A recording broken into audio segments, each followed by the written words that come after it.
எங்கள் ஸ்கூலில் நான் 12th படிக்கும்போது ஃபிசிக்ஸ் சார் சொல்கிற ஒரு தாரக மந்திரம் பூவோடு சேர்ந்த நாரும் மணக்கும். அப்போ எனக்கு இதோட மீனிங் எனக்கு புரியவே இல்லை. எதனால இவர் இப்படி சொல்கிறாரு அப்படின்னு சொல்லிட்டு. அதுக்கப்புறம் தான் எனக்கு தெரிய ஆரம்பிச்சது.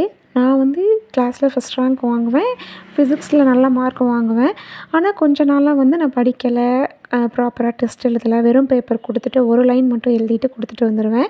அவர் கூப்பிட்டு கேட்டார், "ஏம்மா இப்படி எழுதலை, ஏன் படிக்க மாட்ற?" அப்படின்னு சொல்லி கேட்டார்.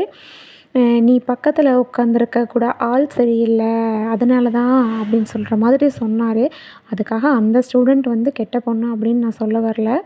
2 பேரும் இப்போ கிளாஸ் டைமில் பேசிக்கிட்டே விளாண்டுட்டே அந்த மாதிரி இருக்கும்போது அவருக்கு அது பிடிக்கல. அவர் சொன்னது வந்து கரெக்டான விஷயந்தான். அது எனக்கு லேட்டாக புரிஞ்சிருக்கு. நம்ம கரெக்டாக இருந்தாலும் நம்ம கூட சேர்றவங்க வந்து எப்படி செய்கிறாங்க அதை பொறுத்து தான் நம்மளையும் வந்து கணிப்பாங்க அப்படிங்கிறது வந்து எனக்கு அப்போ தான் தெரிஞ்சுது. அதுக்கப்புறம் இப்போ ஒரு 2 பேர் இருக்கோம் அப்படின்னா, ஒரு விஷயத்த பண்ணணும் அப்படின்னா 2 பேருமே வந்து அந்த விஷயத்தில் கான்சன்ட்ரேட் பண்ணால் மட்டும்தான் பண்ண முடியும். இல்லை அவங்க பண்ண வேண்டாம், நாளைக்கு பண்ணிக்கலான்னு தள்ளி போடும்போது நம்மளும் அதுக்கு ஓகே சொல்லும்போது அந்த விஷயத்த பண்ண மாட்டோம். அதனால் இப்போ ஒரு மாட்டு வண்டி போகணும் அப்படின்னா 2 மாடும் வந்து ஈக்குவலாக நடந்து போனால் தான் வண்டி போகும். அது மாதிரி தான் லைஃப்பும். 2 பேரும், இது ஹஸ்பண்ட் அண்ட் ஒய்ஃபுக்கும் பொருந்தும், ஃப்ரெண்ட்ஸுக்கும் பொருந்தும், எல்லாத்துக்குமே பொருந்தும். என் ஸ்கூல் லைஃப்பில் நிறையா விஷயம் நடந்திருக்கு. என் ஸ்கூல் லைஃப்பை நான் ரொம்ப மிஸ் பண்ணுறேன். என் ஸ்டாஃப்ஸையும் ரொம்ப மிஸ் பண்ணுறேன்.